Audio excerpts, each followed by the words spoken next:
And some of us are doing really well. Some of us are not doing so well.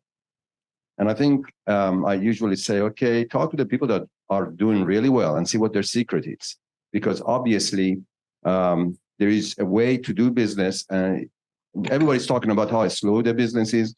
But when you talk to them about what they're doing in order to create the business, really, they're not doing much. They're just basically reading the news or watching the TV or having this attitude that the world is coming to an end. Now, I've been through 3 recessions and I survived. And I don't want to repeat the fact that the interest rates are not really bad. I know it's close to 8%. Is that about 8% now? And nobody wants to hear the fact that I started my real estate career when the interest rate were 14, 15%. And I had no idea that was bad. So I would say if this is the time to actually start thinking about next year. This is the time in October is when people start planning. So start making phone calls. If you're not doing any farming, start thinking about farming the neighborhood. Look at your database. Call some of the clients that you've dealt with in the past. And I think you find out that the business is start to pick up. So just sitting around and feeling sorry for yourself is not going to do it. I think this is the market where the people that are professionals and really working hard are going to survive. Next year, we're going to see a lot of people out of business, a lot of realtors that were riding the ride because for 2 years, they took it for granted. And I think this is a time that the professionals are going to survive and the weak are going to be gone. So I'm going to pass it over to Kurosh and hopefully I'll see you soon.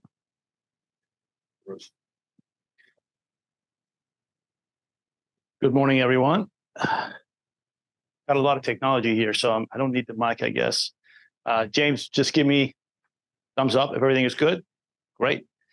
So we're today, we're at the South Park office building. We got some live crowd here, and I know that Kadi said we've got a lot of you probably tuning in, watching the company update virtually, maybe in a group setting or on your computer. So I have some slides for you to go over the housing market economy. Just going to kickstart this. Let's see. Okay, first thing, I'm going to start with some positive news.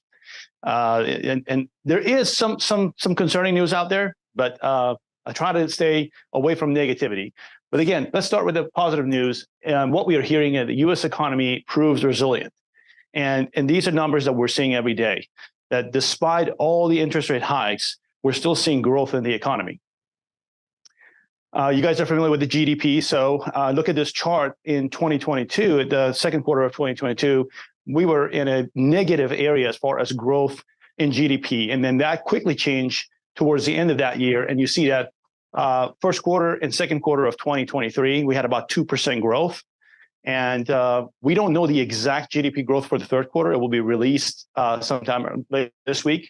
Stay tuned at 8:30 on Eastern Time, October 26th. But based on the reports we're getting from Atlanta Federal Reserve, the GDP growth is going to be around 5%, which is a huge, huge increase. I mean, that's a positive sign. It's a very strong economy. Looking at the job markets, we're still adding jobs. It's not as much as what we were doing. Look, in January of this year, we added over 500,000 jobs, and that was kind of a seasonal adjustment. If you compare the market, I mean, the markets are normalizing. If you look at what we were doing back in 2022, almost adding 900,000 jobs in 1 month into the economy. So it's coming down. We had a little peak in here. It's about 340,000 jobs for September reported. Look at the unemployment rate, still staying very low. In North Carolina, unemployment rate is 3.4%. Not a huge change. South Carolina unemployment is about 3%. Again, no changes there. So we're not seeing any negative impact of these high interest rates on the employment market, which is exactly what the Fed wants to see.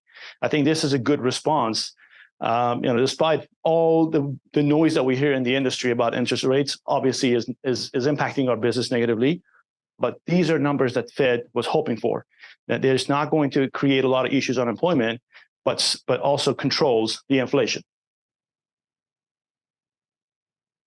Mortgage rates, touchy subject. We got a lender in the room today. These rates, this is as of last week. Rates are hovering about 7.5%.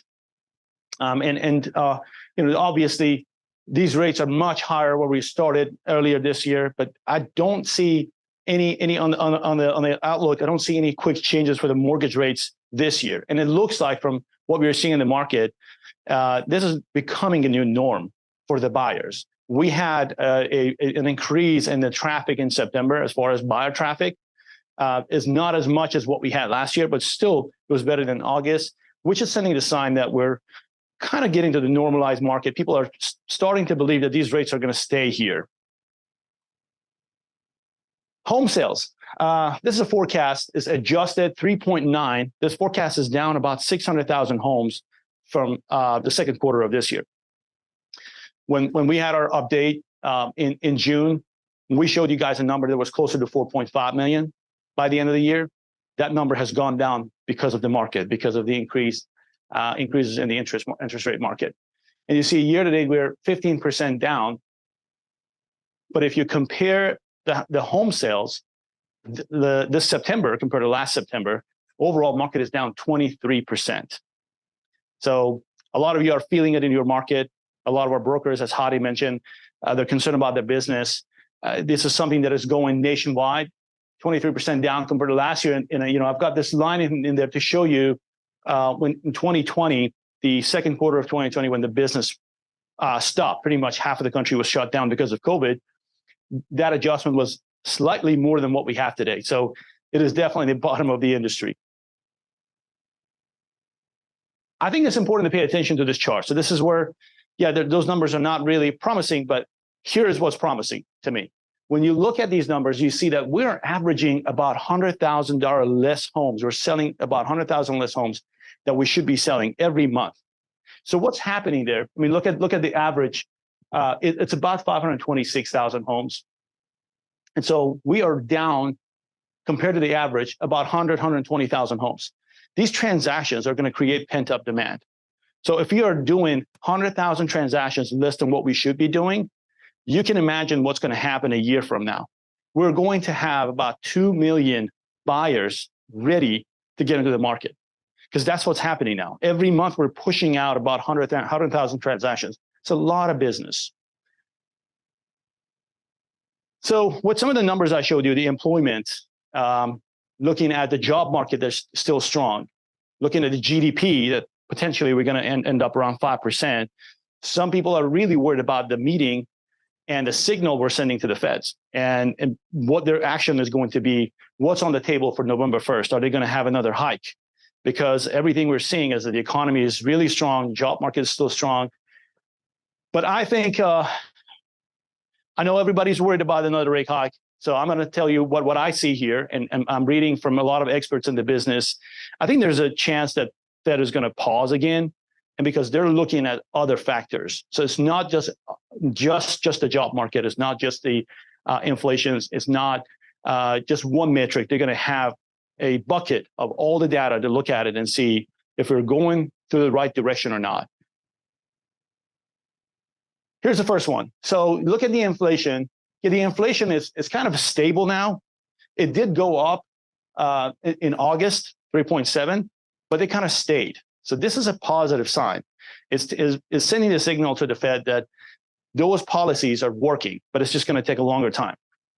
So I think for August and September inflation to stop and be basically persistent, that's a good sign. It's a positive sign that the economy is sending to the Fed and to the policymakers.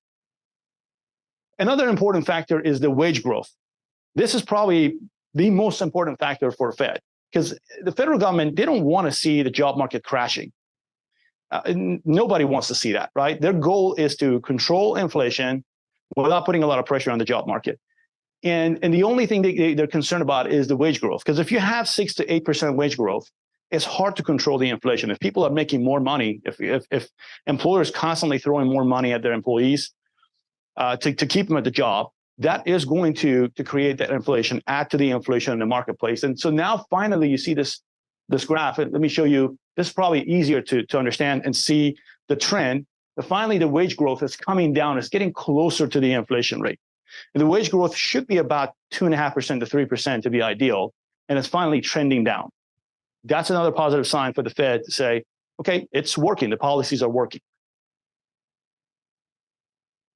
looking at household debt, it was minimum. So we had a huge amount of savings in people's bank account in 2020, and you can see that the debt is slightly going up again.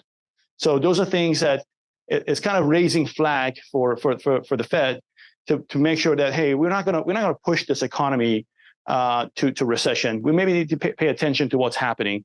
People are borrowing more money. And on that note, I really think that we're at the tipping point. I think anything more at this point can push the economy and, I guess, push that soft landing theory away from what the Fed is trying to do. If you're not careful, unfortunately, there will be consequences. And this is not just for the Fed, it's also about the consumers. We have to pay attention. Pay attention to what's happening in the marketplace. We hear from some of the banks that now they're closing down branches. A lot of businesses now, they're looking at expenses. They're trying to reduce their operating expenses because they're seeing that now finally the Fed's policy is in action, is finally making some changes.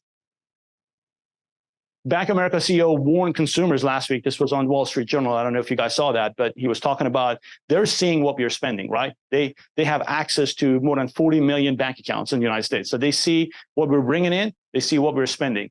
And he's looking at the sign and saying, well, guys have to pay attention, especially as we're getting closer to the holidays, that people put more on their credit card, spend more money. That is going to push the inflation rate a little bit higher, and it's going to create some real pain. So there is some responsibility on the consumer side as well. And here's showing the new delinquencies now starting to go up on the car loans, on the mortgages, on the credit card debt. So again, I think these are all, the numbers are not really encouraging when you see that the debt ceiling is going up, when you see that the delinquencies are going up. But these are trends that Fed needs to see to put the brake on, and don't add more on the rate hikes, because we know how that's going to impact our business. So I'm sharing this with you because I'm optimistic that they're going to pause. We're not going to have another rate hike, hopefully this year. And look at the savings level. This is the lowest since the crisis that we had in 2009. So we Americans, we had a ton of savings. Look at this chart. We were putting about 15% of our income out into our saving accounts, and that saving now is at the minimum that it was since 2009. So again, these are numbers that I think policymakers are going to pay attention to. So that's my thought, but things can change. The report is going to come out in a few days. So we're going to see core inflation rates again. We're going to look at the job markets. So there's a lot to come, but based on everything that is out there, I think we're going to pause and probably look at it again in December. I believe December 13th, we're going to have the last Fed meeting for the year. Mortgage rates. Everybody's asking about the mortgage rates. This is the recent forecast, and I decided to just add another column and put my own forecast in there because I couldn't agree with any of them. I looked at it, and honestly, I feel like we're not going to see any policy changes for Fed until maybe second quarter or third quarter of next year. And from everything that we're hearing, we're listening to the people in the industry, CEOs, listening to Chairman Powell. They have to keep this rate high in order to avoid the risk of getting into high inflations again. And there is that risk out there, with the consumer spending. If you really think about what's the number one factor behind inflation, is a consumer spending, right? So if we change something too quick, we can go back to the environment where we had 7-8% inflation again. We don't need that. So I think it's going to keep the rates where they are at least for another 6 to 9 months. And so what we are seeing is probably we're going to start seeing easing down on the mortgage rates. I don't think we're going to see a drop from the Fed until the second quarter, spring market of next year. And the expectation is we're going to see between 50 to 100 basis point drop to stimulate the economy at that point. So hopefully by end of next year, we'll be looking at about 5.8 interest rates, which is great. I mean, that is going to open up opportunity for a lot of buyers. It will change the affordability, and hopefully it will bring some refi business because we're coming out of an environment that we had high mortgage rates for almost 2 years. Let's look at the fall housing market quickly. So the market overall in the country is down 15%, but if you look at this chart, again, this is improvement. When you look at the drop in the number of transactions in January this year, we started the market almost 37% down compared to last year. So this is improvement. It's slow progress. We're still down, but we're going down from 20% down, 18% to 15% down. So that's what I was telling you earlier, that I think the consumers are getting used to these mortgage rates, sellers and buyers. It just takes a little bit longer.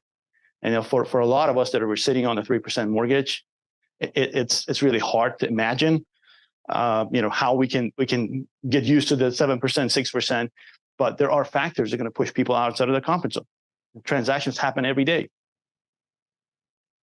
This is an interesting report showing where we're actually down in transactions. So as you can see, for properties about $1 million or more in price, the transactions are not down that much, 0.6%. So we're doing about the same transactions as we did last year, but we also know that we don't have the same number of inventory in that price point.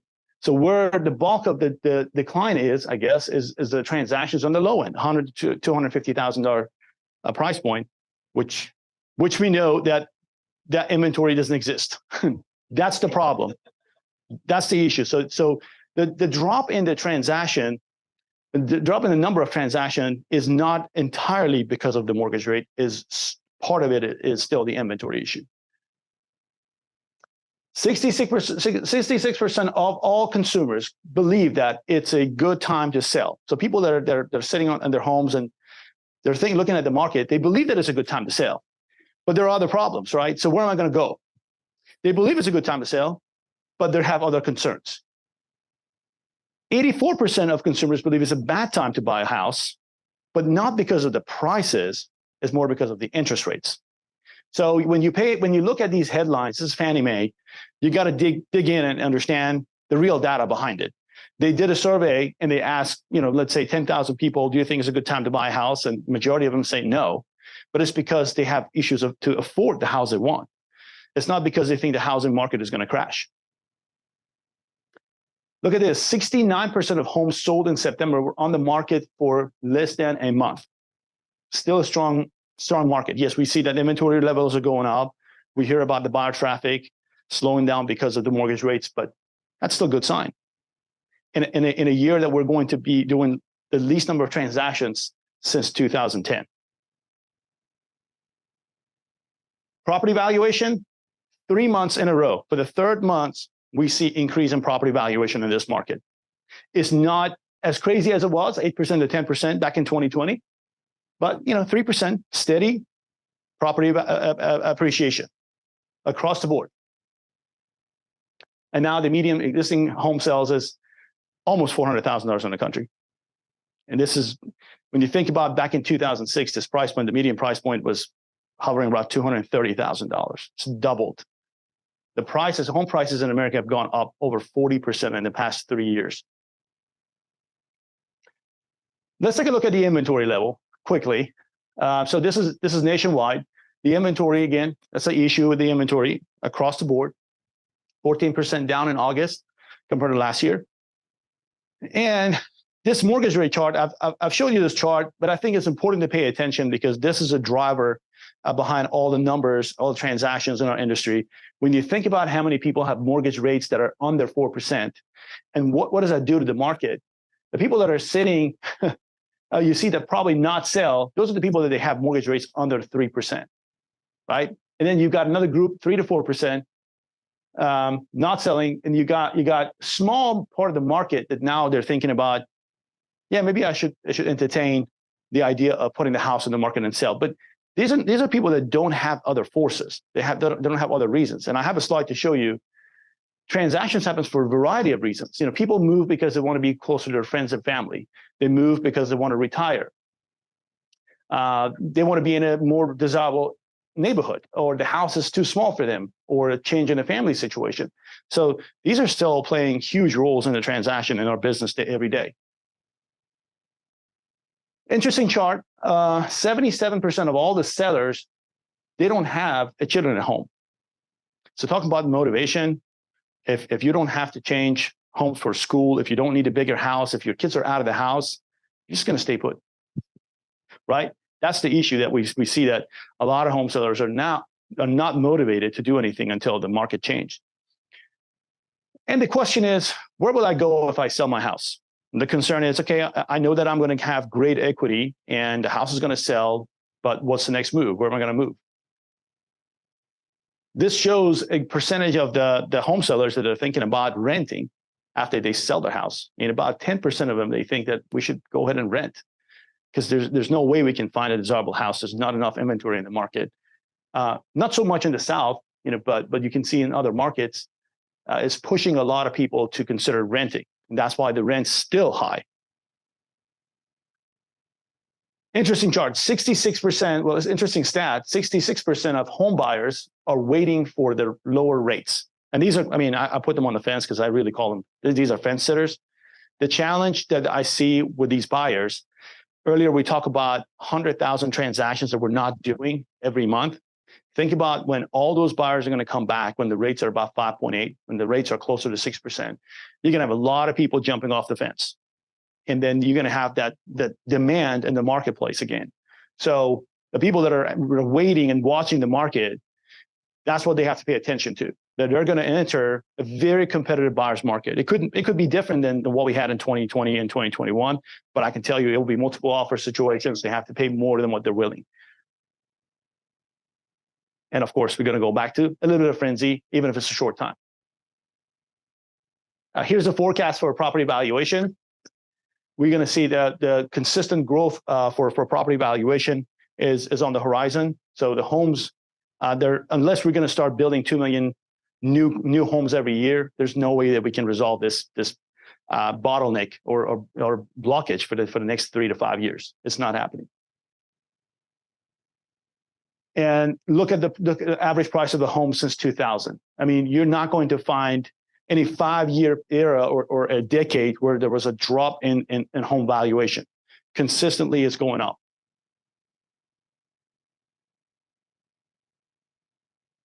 This is really an interesting chart. It made me surprised just looking at it. I realized that, we know that 20% of all of our markets are investment properties. 20% of all transactions are sold to investors. But look at this information here.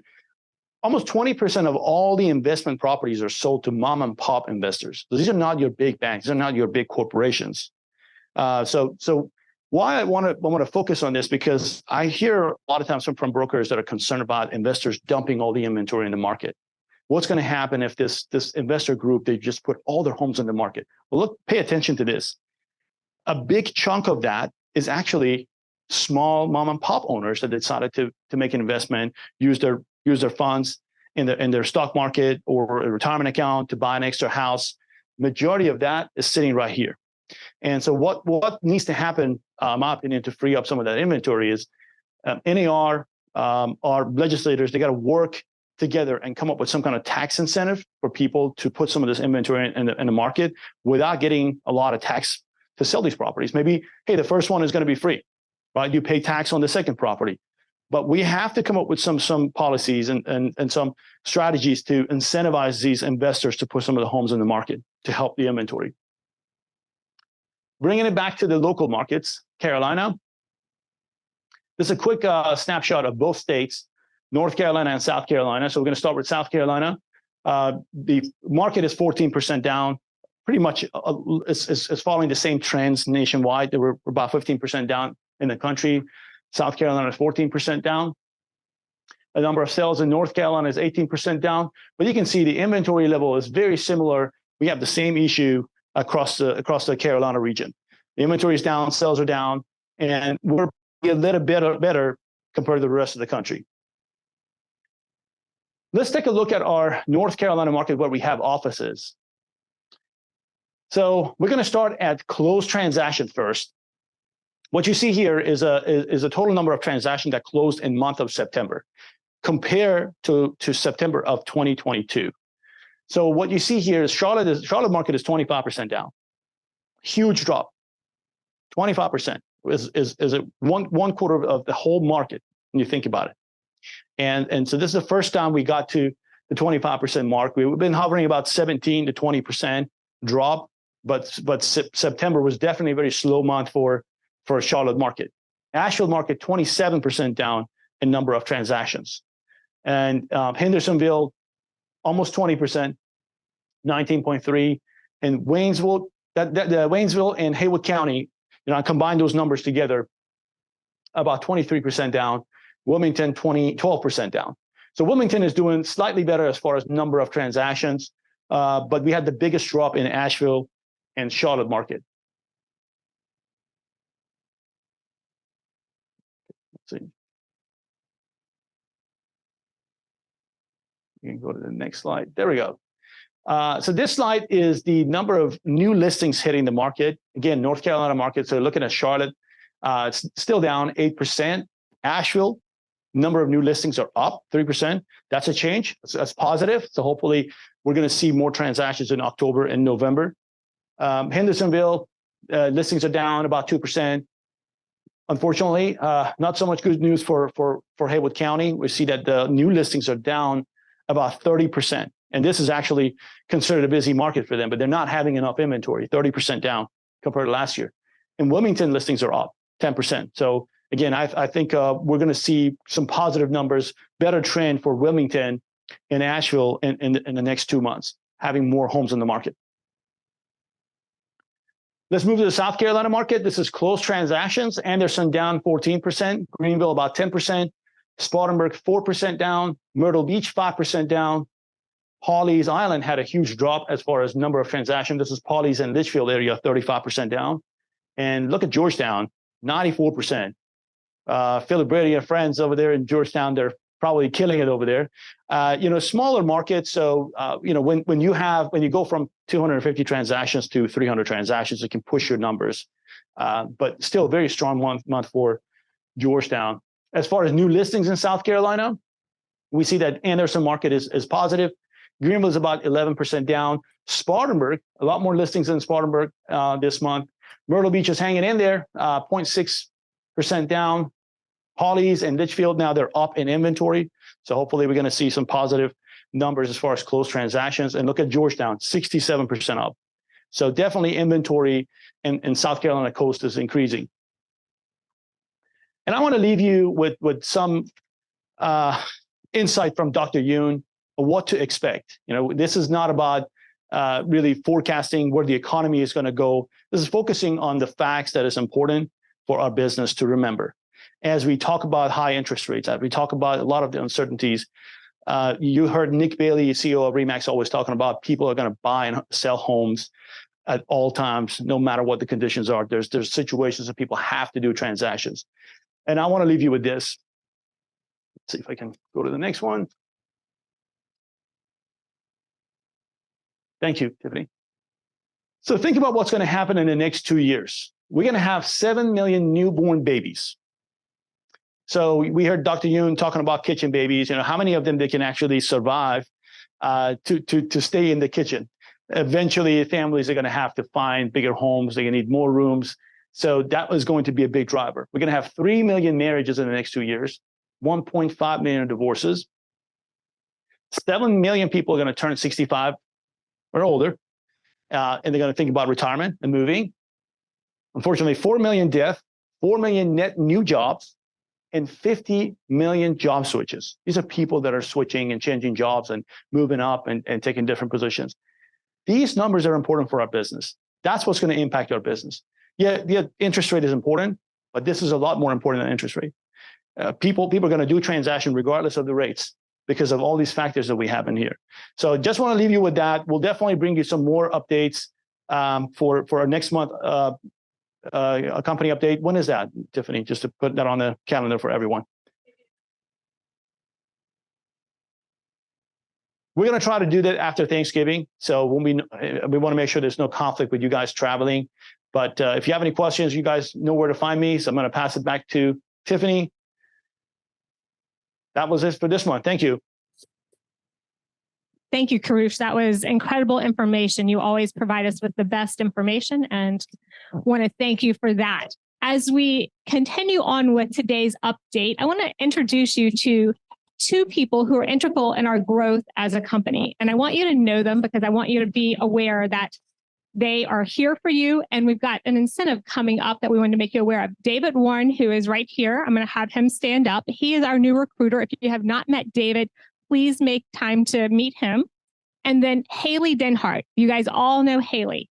Haley has been around for years here. She's been an integral part of our organization, as have many of our staff, but she is stepping up to help with recruiting. One of the things that Karusha and I talked about this morning, and Hadi's probably going to turn around and look at me like, I can't believe that. I didn't know that. We have an interesting incentive for you between now and the end of the year. If you know agents that should be with RE/MAX Executive, connect them with David and with Haley. If they join us by the end of the year, we will pay for your membership for RE/MAX Corporate, the $410 fee for 1 year. So that is the first incentive. If you bring on a second person and they join us before the end of the year, R4 tickets. So that is an opportunity, paying for R4 for the actual ticket for you to go to the event. So if you're thinking about someone that really should be a part of the organization, please connect us. We'd really like to work with you to bring more people into our family and to share with them what we are all about here. But I want to say hello to David and let him say a word. You'll love his voice if you have not heard him.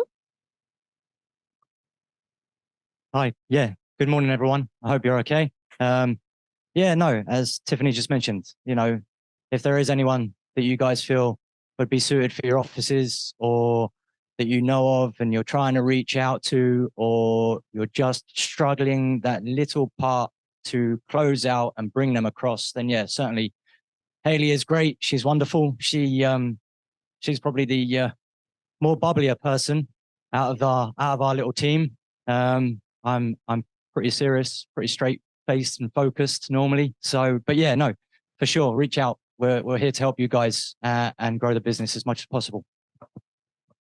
Thank you so much, David. We are going to move forward with the rest of our company update now. I have a presentation today, and I'm going to share slides again, and hopefully we will click right back into it. Okay.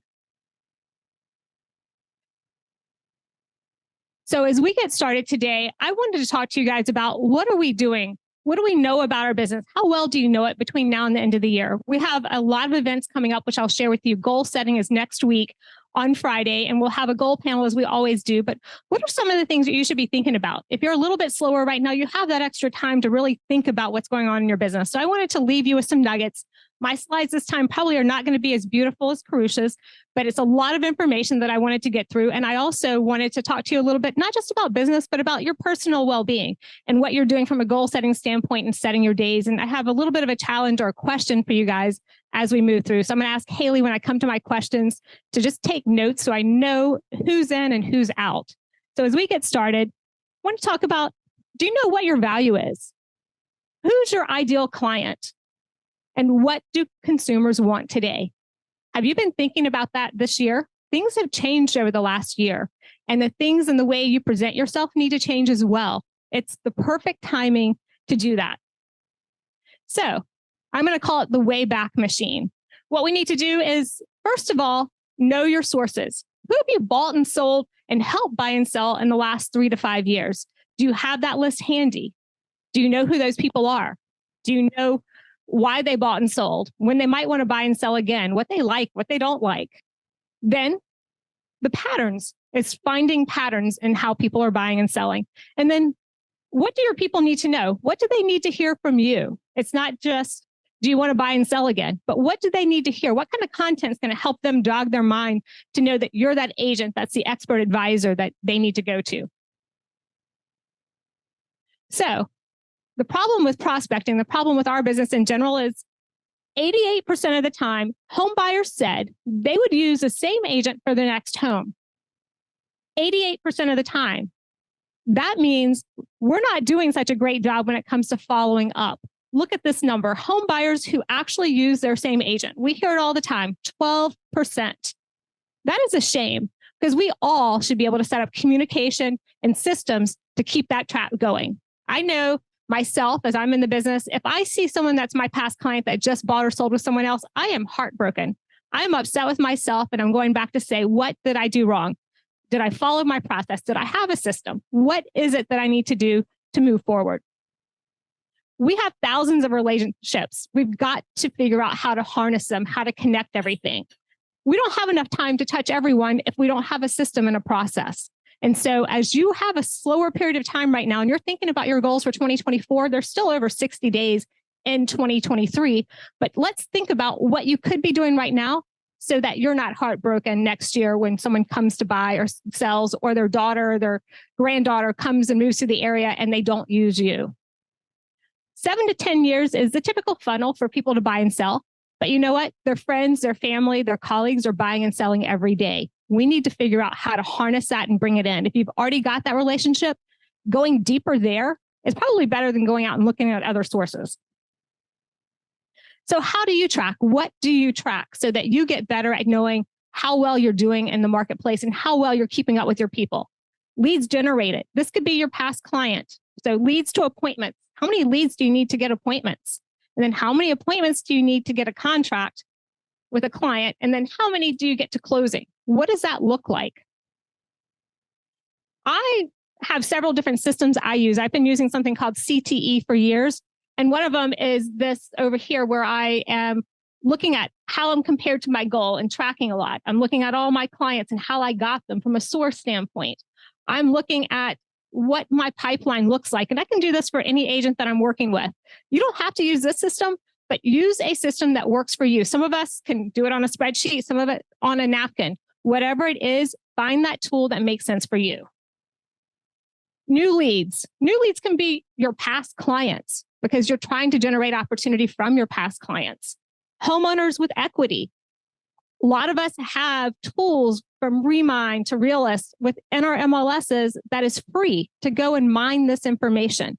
If we're not mining it, we need to think about why we're not doing that. You can pick a neighborhood, a community, and go deep in there with homeowners with equity. And then investors. Some people aren't really investors. They just happen to have a second property because they didn't sell it. They might want to sell it. They might want to have a house at the beach or at the mountains and not in their local backyard. So kvCORE has tools and has resources to help you with this process. If you haven't done our live training, there are ways that you can go back and look at what we've already done. And you can do one-on-ones with Anna and her team every Tuesday and Thursday at 10 o'clock. They have sessions that are geared towards kvCORE. So if you're not in the know yet, you should know. If you already have a CRM, continue to use it. This one is free. I've used Boomtown. I've used Tiger Leads. I've used Commissions Inc. kvCORE is up there with the best of the best. If you're paying for a lead source, look at transferring it over because it's going to cut your costs. And I know we're all looking for ways to cut costs. So think about that. And 100% guaranteed, we are not taking your leads. We cannot see your leads. So if that is a concern for you, don't worry about it. We have got you covered there. So this helps you with the complete journey, ongoing lead validation, scoring. It even gives you a ranking of how your clients might be ready to buy or sell. So one-click action follow-up. Once you get yourself set up, you can have a follow-up system that reminds you every day who you need to call, what you need to be doing. It's as easy as that. The one step you've got to take is to take the time to enter the information.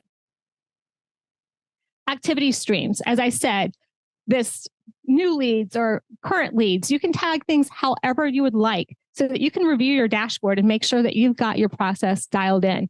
This is the time between now and the end of the year to think about what works for you. I'm giving you ideas here, but it's more about what's going to work for you. Taking those nuggets. Don't take everything because you'll never do it all.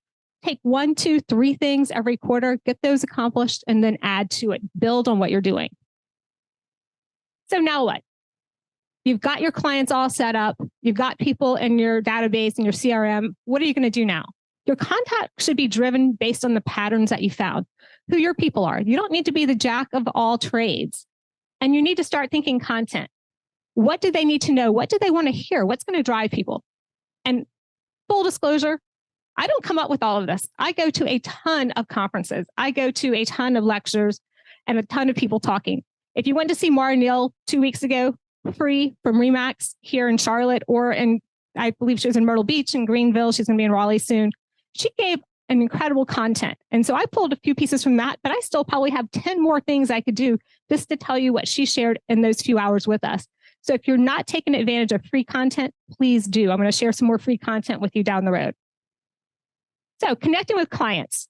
A lot of us are like, oh, I lost touch. I haven't talked to them since closing. I can't talk to them. They don't want to hear from me. What about, hey, how are you doing? I know COVID was hard for a lot of people. Have you been enjoying getting back out? Have you enjoyed family time? We all know what 4 is: family, occupation, recreation, your dreams. You can pick up the phone and have a conversation with anyone. Worst case, they don't answer. And you say, hey, this is Tiffany Johannes. Just wanted to reach out and see how you're loving your home. I know you bought it 3 years ago. I hope you still love it. Thank you again for letting me work with you. And I just wanted to reach out. Thank you so much. And if you give pies away or do anything like that, it's that time. Hey, I'm doing pies, pecan pies, apple pies, delivered to your house. Would Tuesday or Wednesday of Thanksgiving week work for you? And what kind of pie would you like? Pretty simple. Lunch or coffee? We all have time for a quick cup of coffee or lunch. Who do we want to bring and engage in? Or do we have clients that might like each other? Hey, if you don't have a whole lot of money right now, maybe you go for a walk on a greenway or explore a new park or find a way to find something that's free, because there are little things that you can do and engage. Or maybe you want to do the Charlotte's top 10 restaurants or Georgetown's top 10 restaurants, and you want to try the restaurants and you're going to have appetizers. Think about things you can do to engage more than a couple of people at one time. Smart campaigns. You can send these messages out to groups of people and they'll never know that you're sending it out. So if you have a whole group of people that like to walk or like to go to dog parks, tag them in your CRM and then send them all a message. You can even send a video and just say, hey, I thought you might want to go to the dog park this weekend. We're going to be over at X dog park and would love for you to join us. The invitation is key. Whether they come or not, that invitation is key. I actually had an event one time where it snowed. I was doing, I think, the new Beauty and the Beast movie or the Star Wars movie at one of the theaters, inviting all of my clients. I had put all the postcards out, done everything, was in January. What happens on Friday night? We get a snowstorm in Charlotte. I'm like, ah. So I set up a calling system. We called everyone, let them know that we'd postpone it to a different date. It was actually genius because then I got to have another touch with my clients. So think through what you're going to do. So talking to your clients, you need to get into a rhythm, put it in kvCORE is what we said, find a sequence and set up your reminders. Hold yourself accountable. If you can't hold yourself accountable, find a partner. There are plenty of us that need a partner. And then you know what to say. And even if you haven't spoken to them in years, just jump off the ledge and do it. You'll feel so good after you have that conversation. Investors, what are you going to do with investors? Look in tax records for owner addresses that aren't the same as the home. You can easily do that if you pick a neighborhood and multiple systems within MLS. Then, did you mean to buy an investment or was this your primary residence originally? If it's in the same neighborhood or same area, they might be thinking, hey, you know what? I'm getting close to retirement. Maybe I want to buy that beach house or that mountain house. And guess what? You have referral opportunities within our executive network to refer them out. And you can find ways to create opportunities for them to basically fulfill their dreams. And then basic market analysis, sharing just a little bit of information about what's happened generally in that community, not necessarily for that particular house. And then you can go a little bit deeper. Also, 1031 tax deferred exchanges. That is something that you need to know about and understand. As we have more and more baby boomers that will sell once they decide they want to, they're probably going to want to go to the beach or to the mountains or do something with some property that they have. And you want to make sure you can help them diversify that property. Squeeze pages and landing pages from kvCORE. You can link properties to the community to let your clients know what's happening in their community, or you can funnel in to see who's interested in certain things because you get them to register and click on things. These are easy, free pieces in kvCORE to utilize, and they aren't that hard. You do not have to have a tech degree to figure it out. Some ideas now. Create a monthly newsletter. I actually do a weekly newsletter. I have a video. I usually record 6 to 10 videos at a time. They're 45 seconds to 2 minutes. And I have that as an upfront on some topic that we choose or a market update. Then I have, hey, what's a great restaurant to try? What's a great park to go to? What's happening over here in the market, in the community? So one thing that I learned from Mara Neal is have 1 to 2 general topics for your newsletter, and then drill it in with 3 to 4 versions based on the people you work with. Make it personalized to them. If you work in Lake Norman and then you work down in Lake Wiley and you work over in Waxhaw, they probably all don't need to know the same information, but if you make it personalized, it doesn't take much time to do. With ChatGPT, with all of the technology that we have today, and don't copyright with ChatGPT, but make it personal. Make sure you're going a little bit deeper. Find a way to create this. It doesn't take much time. We're going to come up with a company newsletter that Anna's working on that will be the base. And then you can build on it however you want and create whatever you want. But within kvCORE, you'll have that here soon. Talk about maintenance tips. Talk about how to buy in a low inventory market. Talk about how to help your kids buy a house. Talk about what buyers need to know. Even if your client's not ready for that, they probably have kids that are getting to a certain age or that are looking to buy or sell, or nieces or nephews. Set up a quarterly survey. And if you can't tell what I'm doing here, I'm giving you things to put in your pipeline to create a marketing calendar of how you're going to touch your clients and how often you're going to touch them. Because as you go into goal setting next week, you need to think about what you're doing and what you can do for free, what might cost a little money, and put it together so it makes sense for you. So, quarterly survey. Mara said that she sends out using Google Forms, which is pretty easy. If you need help, I'm happy to help you. And says, hey, help us get to know you better the second week of each year. Who lives in your household now? Maybe one of the parents moved in. Maybe they have some other child that they're fostering. There's a lot of reasons why the household could change these days.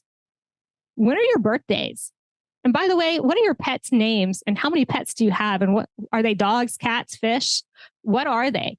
And when are your pets' birthdays? Then what's your favorite flower, coffee shop, restaurants? And do you DoorDash? And if you want to know, I DoorDash way, way too much. When I started looking at how I've DoorDashed, when I move at the end of this week, which I am moving to Friday and Saturday, my goal is after we get moved in that I'm not going to DoorDash for 6 months.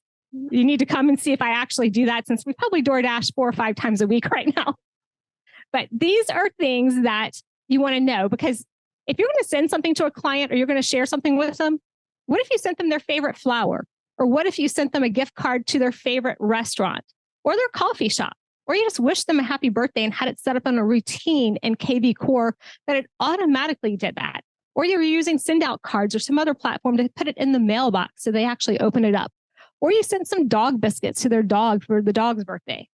These are all things we can easily do. Other piece, Remax Hustle. If you haven't been out there and watched the videos, they're pretty entertaining. And so just to add a quick piece into what you're doing in your marketing piece, throw in a couple of these videos. It's free, it's easy, and it's branded to you. And oftentimes it's going to make you feel like you have a sense of humor, even if you don't.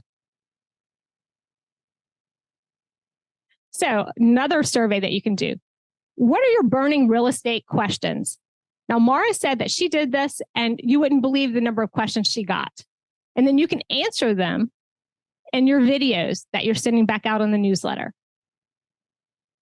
Even if someone doesn't answer your question, when they know you think they're important enough to ask the question, that's enough. Invite your entire database to a Zoom twice a year and invite lenders, attorneys, people who know a lot about 1031 tax exchanges and any other topic that you think is important. Financial planners, advisors, team up with people and have a discussion, have a panel discussion.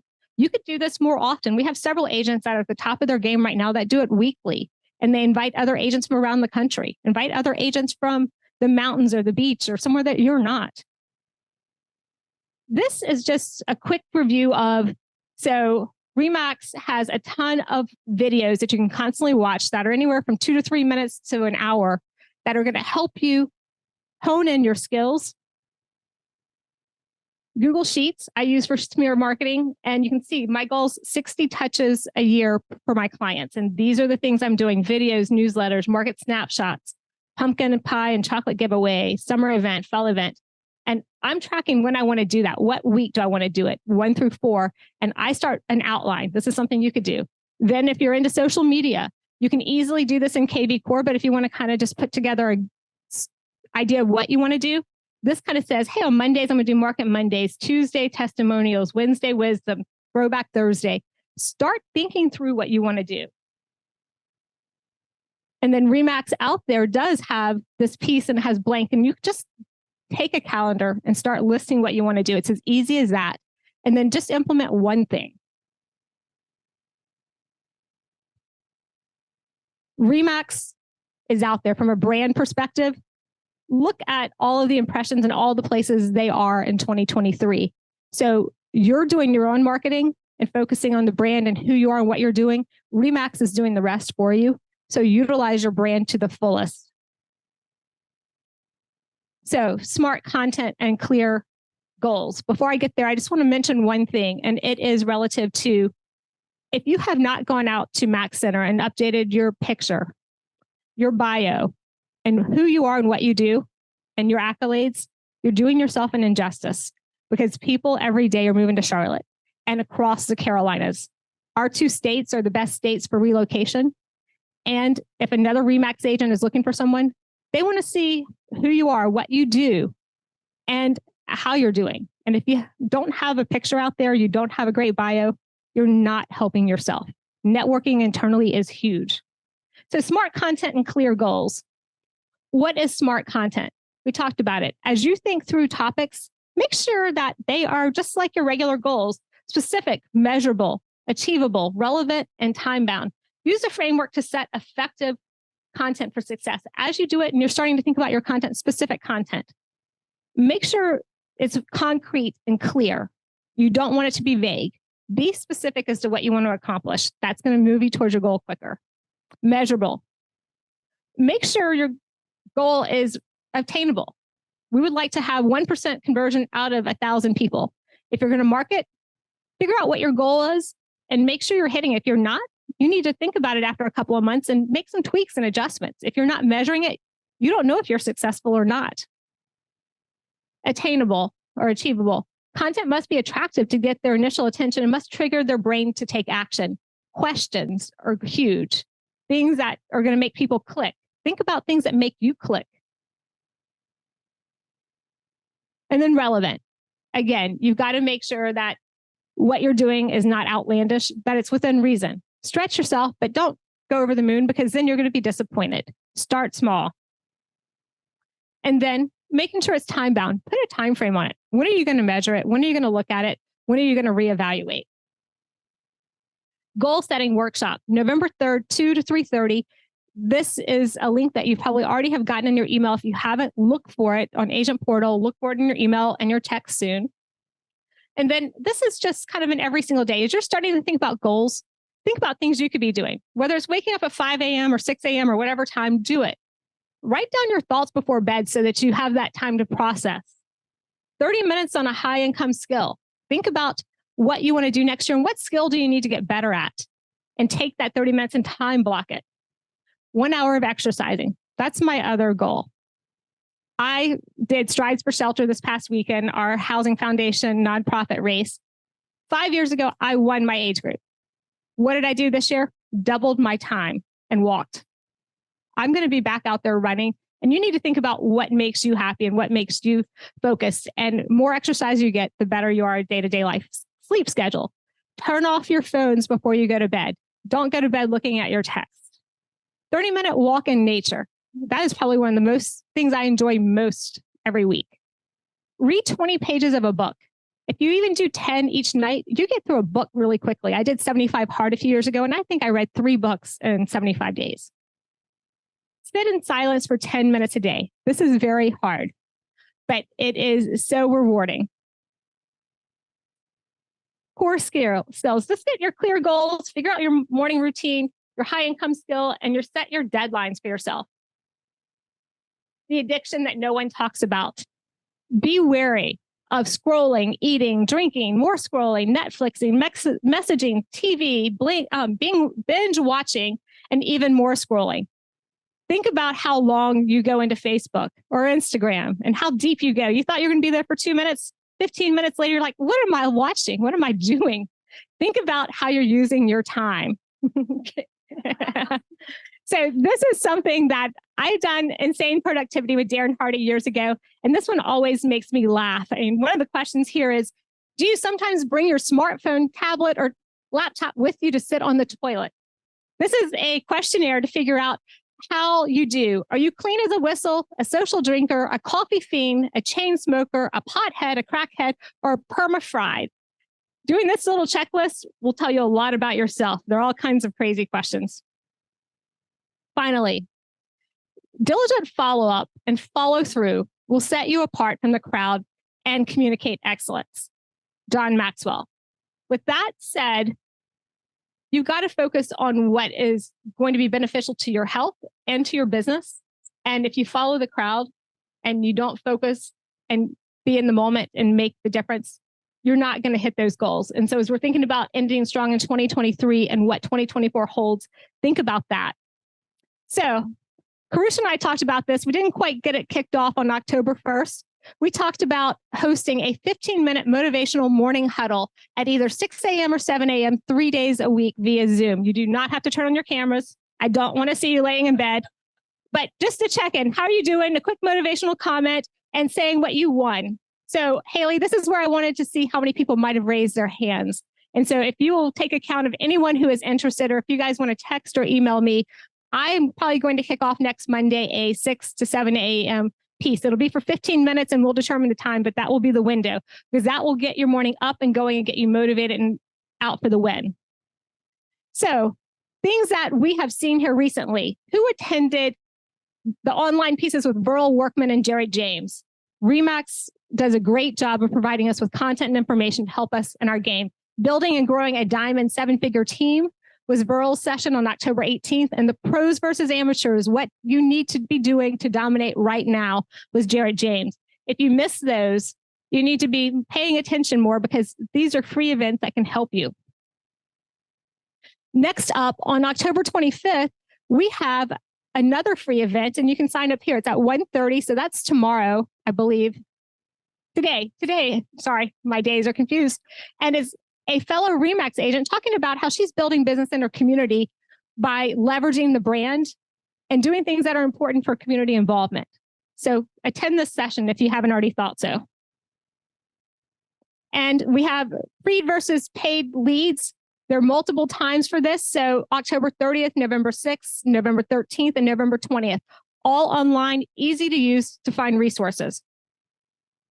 kvCORE training, 10 a.m. every Tuesday and Thursday. You have a link, you get text, sign in, sign up, ask questions, and it also has a link for one-on-one sessions. Then we have Tax Strategies Forum coming up on October 30th, which is Monday. We have Julie Ayers, who is Hadi's accountant. She actually happens to be mine for the last 25 years as well. 12 to 1 on Zoom. That was just very odd when I saw her walk into Hadi's office once I joined Remax. Okay. Then Remax University has a ton of content, whether you have 5 minutes or an hour and a half. I encourage you to explore all the resources that you have. Instead of Netflixing, scrolling, looking, invest in your time because this is free information and free content that's going to make a huge difference as you finish out 2023 and 2024. And with that, we are finishing out our company update. I want to remind you guys that we have potlucks coming up in November for Thanksgiving. So check your local office schedule for when those will be. We also will be posting holiday party gatherings for early in December, and we'll have you updated on all the dates and information. You should be getting texts from us and emails, so please don't block our texts because we want you to be in the know. Thank you so much for your time today. And if you need anything, you know where to reach us all. We appreciate it. Have a great day.